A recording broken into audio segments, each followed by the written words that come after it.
வணக்கம். நான் உங்க புனிதா. நான் ரொம்ப நல்லா இருக்கேங்க. நீங்களும் நல்லா இருக்கீங்கன்னு நினைக்கிறேன். இந்த உலகத்துல உயிரை கொல்லக்கூடிய வியாதிகள் நிறையவே இருக்கு. கேன்சர்னு சொல்லலாம், இல்ல நம்மளோட உடல் உறுப்புகள் ஏதாவது கெட்டு போயிடுச்சு, அதனால உயிர் போகக்கூடிய ஆபத்து இருக்கு அப்படின்னு சொல்லலாம் இல்லையா? ஆனா இது எல்லாத்தையும் தாண்டி மிகப்பெரிய ஒரு வியாதி, நோய் அப்படின்னு ஒன்று இருக்கு அப்படின்னா அது பயம் தாங்க.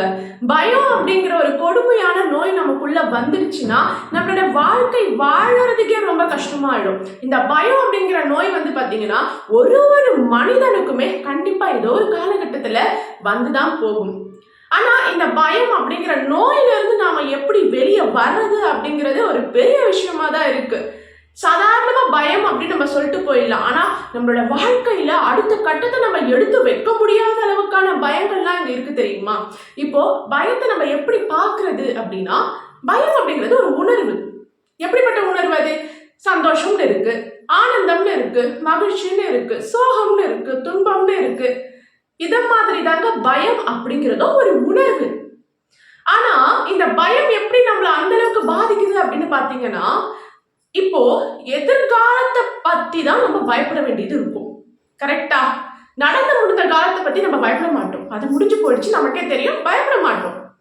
ஓகேங்களா? நடந்து முடிந்த காலத்தை பார்த்து நமக்கு கவலை தான் இருக்கும், பயம் இருக்காது. ஆனா பயம் எங்க இருக்கு? எதிர்காலத்துல இருக்கு. நம்ம நல்லா இருப்போமா? நம்ம செட்டில் ஆவோமா? நம்ம அம்மா அப்பா நல்லா இருப்பாங்களா? நம்மளை சுத்தி இருக்கிறவங்க நல்லா இருப்பாங்களா? நமக்கு துரோகம் பண்ணுவாங்களா? நமக்கு எதிரிங்க வருவாங்களா? நம்மளால சக்சஸ் ஆக முடியுமா? ஃபெயில் ஆகுமா? அப்படின்னு பல விதங்கள்ல வந்துட்டு நமக்கு பயம் அப்படிங்கிறது வரும். இந்த பயம் சாதாரண ஒரு உணர்வு தான். ஆனா அது வந்துருச்சுன்னா நம்மளால மூவ் பண்ண முடியுமா? முடியாது. ஒரு வேலையை எடுக்கும் பொழுது, ஒரு கோலை நம்ம எடுக்கும் பொழுது நம்மளால முடியுமா? ஐயோ முடியாம போயிடுச்சுன்னா என்ன பண்றது அப்படின்னு நம்ம யோசிக்கிறோம் இல்லையா? அப்படி யோசிக்கும் பொழுது நம்மளோட எனர்ஜி என்ன ஆகுதுன்னா குறையுது, நம்மளோட ஆற்றல் குறையுது. அந்த வேலையை நம்ம அந்த பயத்தோட செய்யவே முடியாது. சந்தேக உணர்வு அதிகமா நமக்குள்ள வந்துகிட்டே இருக்கும். பயம் அப்படிங்கிறது இருக்கும் பொழுது நமக்கு முன்னாடி ஏதோ ஒரு பிரச்சனை நடந்திருக்கும். அந்த பிரச்சனையை மனசுக்குள்ள வச்சுட்டு எதிர்காலத்தை பார்த்து நம்ம என்ன பண்ணுவோம்னா பயப்படுவோம். கடந்த காலம் போலவே எதிர்காலமும் இருக்குமோ அப்படிங்கிற ஒரு பயத்தை நமக்குள்ள நம்ம கொண்டு வருவோம். அப்ப அந்த பயத்தை நம்ம எப்படி ஹேண்டில் பண்றது, அதை எப்படி கட்டுப்படுத்துறது அப்படின்னு நம்ம பார்த்தோம்னா அது ஒரு சாதாரண உணர்வா நம்ம பார்க்க கத்துக்கணும். ஓகேங்களா? இப்போ நடந்து முடிஞ்ச காலத்துல நம்ம பெரிய சந்தோஷப்பட்டிருப்போம். சந்தோஷமான சூழ்நிலைகள் நமக்கு நிறைய வந்திருக்கும். அதை இன்னைக்கு நினைச்சு நம்ம அதை சந்தோஷப்படுவோமா அப்படின்னு கேட்டீங்கன்னா நிறைய பேர் அப்படி பண்றது இல்லை. ஆனா நடந்து முடிஞ்ச காலத்துல ஏதோ ஒரு கஷ்டம் வந்திருக்கும். அதை இன்னைக்கு நினைச்சு நம்ம கஷ்டப்படுவோமா? கண்டிப்பா படுவோம். ஐயோ நமக்கு அப்படிலாம் நடந்துச்சு, நம்ம அப்படிலாம் கஷ்டப்பட்டோமே அப்படின்ட்டு. அப்போ எந்த உணர்வு நமக்குள்ள வரணும் அப்படிங்கிறது நாம தான் டிசைட் பண்ணணும். சந்தோஷமான ஒரு உணர்வு நமக்குள்ள வரும் பொழுது எதிர்காலத்தை பத்தின ஒரு நம்பிக்கை நமக்குள்ள வரும். ஆனா கவலையான ஒரு உணர்வு வந்துச்சு அப்படின்னா எதிர்காலத்தை பத்தின பயம் நமக்குள்ள வரும். ஓகேங்களா? அப்போ பயத்தை ஒரு உணர்வா மட்டும் பாருங்க. பயம் அப்படிங்கிற உணர்வு உங்களுக்குள்ள இருக்கும் பொழுது நீங்க என்ன பண்ணணும் அப்படின்னா, எஸ் நான் பயப்படுறேன் அப்படிங்கிறத அக்செப்ட் பண்ணிக்கோங்க. ஆனா அதே வேளையில நீங்க பயந்தாங்கோலி அப்படின்னு நீங்க நினைக்க கூடாது.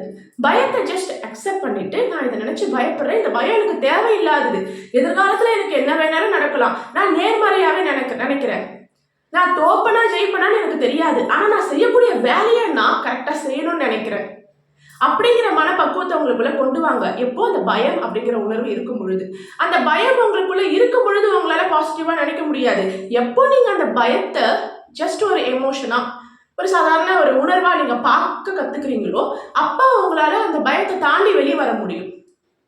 பயம் அப்படிங்கிறது என்ன ஆகும் அப்படின்னா, நீங்க உள்ளுக்குள்ள அடக்கி வைக்க வைக்க அது கோபமா வெளிப்படும். பயத்தை நாம ரெண்டு விதமா கையாளுவோம். முதல்ல என்ன பண்ணுவோம் அப்படின்னா வெளிப்படுத்துவோம்.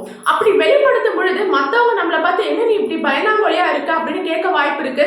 பயத்தை வெளிப்படுத்தும் பொழுது மத்தவங்க முன்னாடி நாம கூனி குறுகி நிற்க வேண்டிய சூழ்நிலை வந்துடும். கரெக்டுங்களா?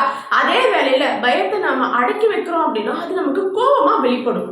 அப்ப பயத்தை வெளிப்படுத்தவும் கூடாது, பயத்தை அடக்கி வைக்கவும் கூடாதுன்னா இந்த பயத்தை ஒரு உணர்வா மட்டுமே தான் பார்க்கணும். ஓகேங்களா? கடந்த காலத்துல நடந்த தவறோ இல்ல கஷ்டமோ எதிர்காலத்துல நீங்க நடக்கக்கூடாது அப்படின்னு நீங்க பயந்தீங்கன்னா எதிர்காலத்துல நீங்க எதெல்லாம் சந்திக்கிறீங்களோ, யாரெல்லாம் சந்திக்கிறீங்களோ அவங்க மேல கோபம் வரும். அவங்களை நீங்க அடக்க நினைப்பீங்க. ஏன்னா கடந்த காலம் அந்த தவறு நடக்கக்கூடாது அப்படிங்கிறதுக்காக. இது உங்களோட வாழ்க்கையில ஒரு சமநிலை இல்லாத தன்மையை உருவாக்கி விட்டுடும். கரெக்டுங்களா? அப்ப என்ன பண்ணணும்? ஒரு உணர்வு, பயம் அப்படிங்கிறது ஒரு உணர்வு, அது எனக்குள்ள இருக்கு. அப்படி அந்த பயம் நமக்குள்ள இருக்கு அப்படிங்கிறப்போ அந்த பயத்தை போக்க நான் என்ன பண்ணணும் அப்படிங்கிறத யோசிக்கணும். அந்த பயத்தோட நம்ம வாழ்க்கையை நகர்த்தக்கூடாது. அப்படி முடிஞ்சா அது நீங்க ட்ரை பண்ணீங்கன்னா அது முடியாது. புரியுதுங்களா? அப்ப என்ன பண்ணணும்னா பயம் அப்படிங்கிறது இருக்கு, அதை நம்ம ஒத்துக்கிட்டு அந்த பயத்தை நம்ம போக்குறதுக்கு நம்ம என்ன பண்ணணும், நாம நம்மளோட திறமையை வளர்த்துக்கணும், நம்மளோட பேச்சு திறமையை வளர்த்துக்கணும். நம்ம அடுத்தவங்க கூட பழகும் பொழுது திறந்த மனதோட பழகணும், நிறைய பேர்கிட்ட போய் பழகணும், நிறைய புக்ஸ் படிக்கணும், சாதிச்சவங்களோட ஹிஸ்டரி எடுத்து பார்க்கணும். இதெல்லாம் நம்ம பார்க்கும் பொழுது நமக்குள்ள இருக்கிற பயம் குறையும். மற்றவங்களோட வாழ்க்கையில என்னெல்லாம் கஷ்டம் நடந்திருக்கு, அவங்க எப்படின்னா அதை சால்வ் பண்ணி வந்திருக்காங்க அப்படிங்கிறத நீங்க வெளிப்படையா கத்துக்க முயற்சி பண்ணும் பொழுது உங்க வாழ்க்கையில இருக்கக்கூடிய ப்ராப்ளம்ஸ் உங்களுக்கு பெருசா தெரியாது. நீங்க அதுல இருந்து வெளியே வர்றதுக்கும் ஏதோ ஒரு வழி உங்களுக்கு கிடைக்கும். ஓகேங்களா? ஸோ ப்ளீஸ் பயம் அப்படிங்கிற ஒரு கொடுமையான நோயை உங்களுக்குள்ள நீங்க வச்சுக்காதீங்க. அப்படி அது இருந்ததுன்னா ஜஸ்ட் ஒரு எமோஷன், அதை அப்படியே பாருங்க, அதை கிளியர் பண்ணிடுங்க. ஓகேவா? ஸோ இந்த ஒரு வீடியோ உங்களுக்கு பிடிச்சிருக்கும்னு நினைக்கிறேன். பிடிச்சிருந்தா லைக் பண்ணுங்க, உங்களோட கருத்து ரொம்ப முக்கியம், கமெண்ட் பண்ணுங்க, அண்ட் முடிஞ்சா சப்ஸ்கிரைப் பண்ணுங்க. தேங்க்யூ.